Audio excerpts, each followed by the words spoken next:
साधना अपनी बड़ी बहू का गृह प्रवेश कर उसे घर लेकर आती है। उसकी बड़ी बहू यानी कि अनुराधा ने लंबा सा घूंघट डाला हुआ था, जिसे देख साधना ने कहा, अरे बहू, ये इतना लंबा घूंघट क्यों डाला है? आजकल कौन इतना लंबा घूंघट डालता है? माँ जी, मुझे ना शर्म आती है।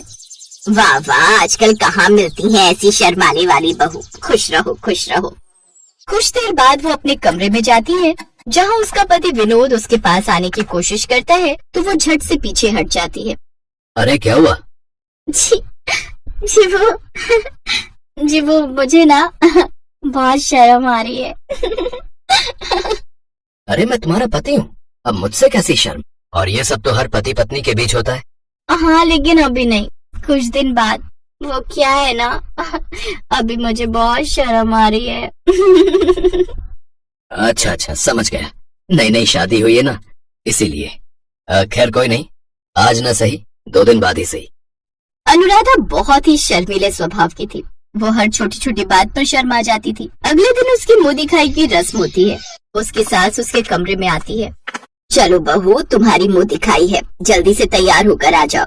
क्या मुंह दिखाई? इसका मतलब पड़ोस की औरतें मुझे देखेंगी? नहीं नहीं माँ जी, मुझे बहुत शर्म आ रही है। अरे ये तो रस्म है, अब इसमें शर्माना कैसा? साधना बड़ी मुश्किल से अपनी शर्माती हुई बड़ी बहू को लेकर आती है। तभी पड़ोस की कमला काकी उसके मुंह दिखाई के लिए उसका घूंघट उठाने लगती है, लेकिन वो दोनों हाथों से अपने घूंघट को कसकर पकड़ लेती है।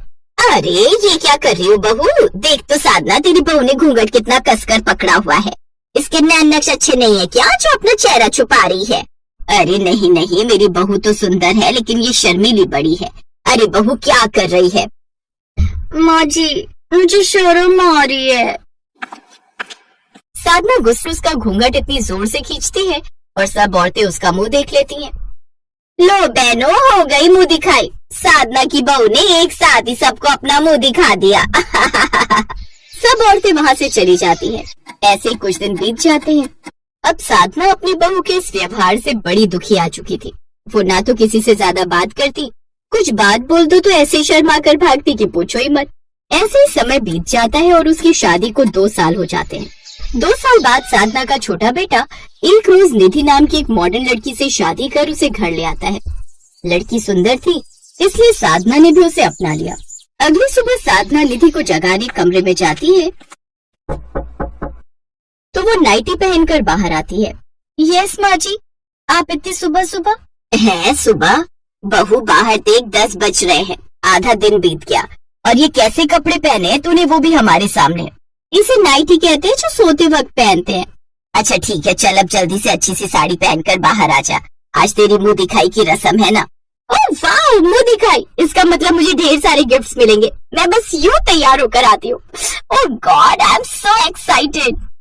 निधि का ये रूप देख उसे थोड़ा अजीब लगता है। फिर कुछ देर बाद निधि सेक्सी सा ब्लाउज और साड़ी पहनकर बाहर आती है। उसने सर पर पल्लू भी नहीं किया होता। सभी औरतें उसे देख हैरान रह जाती हैं, जबकि बड़ी बहू एक कोने में बैठकर अभी भी शर्मा रही होती है। कुछ देर बाद सभी औरतें वहाँ से चली जाती हैं। हाय, कैसी औरतें, इतने सारे समोसे भी खा गए और कुछ गिफ्ट भी नहीं दिया। अब साधना उन दोनों से परेशान हो जाती है। एक बहू ऐसी है जिसका शर्माना ही कभी खत्म नहीं होता, और एक ऐसी है जो जहाँ शर्माना चाहिए वहाँ भी नहीं शर्माती। अपनी मुंह दिखाई पर भी सबसे पटर पटर कर रही है। लेकिन अब इन दोनों को मुझे कुछ सबक सिखाना पड़ेगा। ये सोचकर साधना एक फैसला लेती है। फिर दोनों बहुओं को बुलाती है। देखो बहुओं, अब कुछ दिनों तक तुम दोनों को एक दूसरे का किरदार निभाना है। मतलब बड़ी बहू छोटी बहू की तरह बेशर्म और छोटी बहू बड़ी बहू की तरह शर्मीली बन जाएगी। और जो अपने इस काम में सफल रहा उसे मैं अपनी तिजोरी की चाबियां दूंगी। अरे वाह, तिजोरी की चाबियां। अब वो दोनों लालच में आकर वैसा ही करती हैं। शाम को निधि सर पर घूंघट ओढ़े अनुराधा के पास आती है। अब अनुराधा बिना घूंघट के निधि की तरह बैठी हुई थी। भाभी बताओ ना, शाम को खाने में क्या बनाओगी?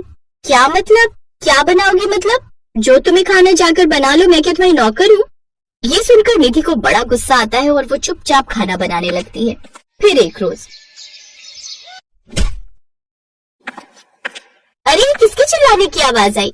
वो जेठानी जी, जेठ जी गिर गए हैं। क्या, तो तुमने उन्हें उठाया? नहीं, वो क्या है ना, मुझे शर्म आती है। बाहर में गई तुम्हारी शर्म, हर वक्त शर्म शर्म। यहाँ इंसान मर रहा है, तुम्हें शर्म की पड़ी है। अच्छा बहू, जब खुद पर पड़ी तब तुझे समझ में आया। हम तो तेरा शर्माना 2 साल से झेल रहे हैं। ये सुनकर शर्मीली को अपनी गलती का एहसास होता है।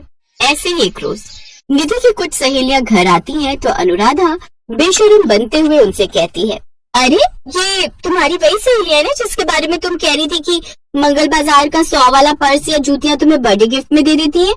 ये सुनकर उसकी सहेलियां गुस्से में आ जाती हैं और वो वहां से चली जाती हैं। जेठानी जी, ये भी भला कोई बात हुई? बोलने से पहले थोड़ा देख तो लेती किसके सामने क्या बात कर रही हो। यही तो हम तुझे भी समझाना चाहते थे बहू कि तू जब मर्जी किसी के सामने कुछ भी बोलती है। कम से कम बोलने से पहले सोचा तो कर। जब तुम दोनों पर बात आई तब तुम्हें समझ आया। अब पता चला हम तुम्हें कैसे झेल रहे हैं।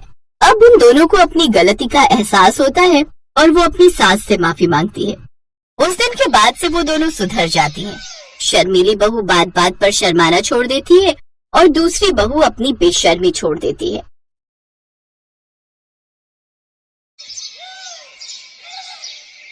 वाओ, ये वाली ड्रेस कितनी अच्छी लग रही है। ऐसा करती हूँ, इसे खरीद लेती हूँ। भाई साहब, इसे पैक कर दीजिए। हाँ बहन जी, ले लीजिए, बहुत अच्छी ड्रेस है, इसे खरीद लीजिए, आपकी बेटी पर बहुत अच्छी लगेगी। ये ड्रेस मैं अपनी बेटी के लिए नहीं बल्कि अपने लिए ले रही हूँ, समझे? क्या आपने लिए? लेकिन आपको नहीं लगता कि ये कुछ ज्यादा ही छोटी हो जाएगी? चुप कर, तू कौन होता है छोटी बड़ी का ज्ञान देने वाला? चल अब इसे पैक कर दे। अगले दिन रमोला वो शॉर्ट ड्रेस पहनकर और आंखों में काला चश्मा लगाकर घर से निकलती है तो मोहल्ले की औरतें उसे देखकर बातें बनाती हैं। हे राम, इस रमोला को तो बिल्कुल भी शर्म नहीं आती। छी छी छी, ये कैसे कपड़े पहने इसने? अरे कम से कम अपने पति और बच्चों का तो ध्यान रखो। अरे पढ़ाई लिखाई तो हमने भी की है, लेकिन हम इतने बेशर्म नहीं है कि इस उम्र में ऐसे कपड़े पहने और तेरी तरह नाक कटवा दे। बेशर्म रमोला। तू चुप कर शीला, अब ओढ़ने पहनने की कोई उम्र तो होती नहीं, और तुम लोग क्या जानो फैशन। उसका पति दरवाजे पर खड़े खड़े ये सब बातें सुन रहा था। वो गुस्से में अंदर जाता है। रमोला का स्वभाव ऐसा ही था, वो ऐसे ही कपड़े पहनती थी। रमोला के 2 जवान बेटे थे, रौनक और अनुभव। एक रोज उनके कुछ दोस्त उनसे मिलने घर आते हैं तो रमोला बाथरूम से निकलकर टॉवेल लपेटे ही अपना बॉडी लोशन लेने बाहर आती है। ये देख उनके दोस्त हैरान हो जाते हैं और उसका मजाक उड़ाते हुए कहते हैं, अरे अनुभव, लगता है आंटी को हमसे मिलने की कुछ ज्यादा ही जल्दी थी, इसीलिए ये टॉवल में ही आ गई। नमस्ते आंटी जी, कैसे हो आप? हेलो बच्चों, वैसे मैं तुमसे कुछ साल ही तो बड़ी हूँ। तुम लोग मुझे दीदी भी कहोगे तो वो भी चलेगा। और वो तो मैं अपना बॉडी लोशन भूल गई थी, वही लेने आई थी। फिर कुछ देर बाद वो लड़के वहाँ से चले जाते हैं, लेकिन उसके दोनों बेटे ये देख बहुत गुस्सा होते हैं। माँ, ये क्या पहन के आ गई आप? ओफो, पहले तो तुमने सिर्फ मोहल्ले में हमारी नाक कटवाई थी, लेकिन अब बेटे के दोस्तों के सामने भी। छी, अब तो तुमने हद ही कर दी। ऐसे ही एक रोज जब रमोला शॉर्ट्स योगा ड्रेस पहनकर गार्डन में योगा कर रही थी तो पड़ोस के कुछ बुढ़े उसे अपनी छत से निहार रहे थे। ये देख मनोहर को बहुत गुस्सा आया। तुम लोगों को शर्म नहीं आती जो यहाँ ताक झांक कर रहे हो? है भाई, तुम्हारे घर पर माँ बहन नहीं है क्या? अरे ऐसा माल नहीं है ना, इसलिए। लोगों की इसी तरह की बातों से मनोहर को बहुत बुरा लगता है और इसी बात को लेकर मैं चिंता में बैठा हुआ था। तभी उसका दोस्त उससे बोला, क्या बात है मनोहर, तू इतना परेशान क्यों है? तू तो मेरी चिंता की वजह जानता ही है ना। मुझे तो डर है रमोला कहीं अपनी जैसी बहुएं ले आई तो मेरे बेटों की तो जिंदगी ही खराब हो जाएगी। तो तू उस दिन का इंतजार ही क्यों करता है? क्या मतलब? मतलब मेरे भाई की 2 बेटियां हैं जो गांव में रहती हैं, वो दोनों बड़ी ही संस्कारी हैं। अगर तुम चाहो तो अपने दोनों बेटों की शादी उनसे करवा सकते हो, लेकिन रमोला बहन जी को बिना बताए, क्योंकि वो ऐसा होने नहीं देंगी। मनोहर को अपने दोस्त की बात बिल्कुल ठीक लगी और वो अगले ही दिन अपने दोनों बेटों के साथ लड़की देखने चला गया। दोनों बहनें सर पर दुपट्टा लिए खड़ी थी। ये देख मनोहर और दोनों बेटे बहुत खुश होते हैं। आपकी बेटियां तो बड़ी ही संस्कारी हैं। जी भाई साहब, एक वही चीज है हमारे पास जो हम गरीब अपनी बेटियों को देख सकते हैं। वैसे बहन जी क्यों नहीं आई? जी वो माँ की तबीयत कुछ ठीक नहीं थी।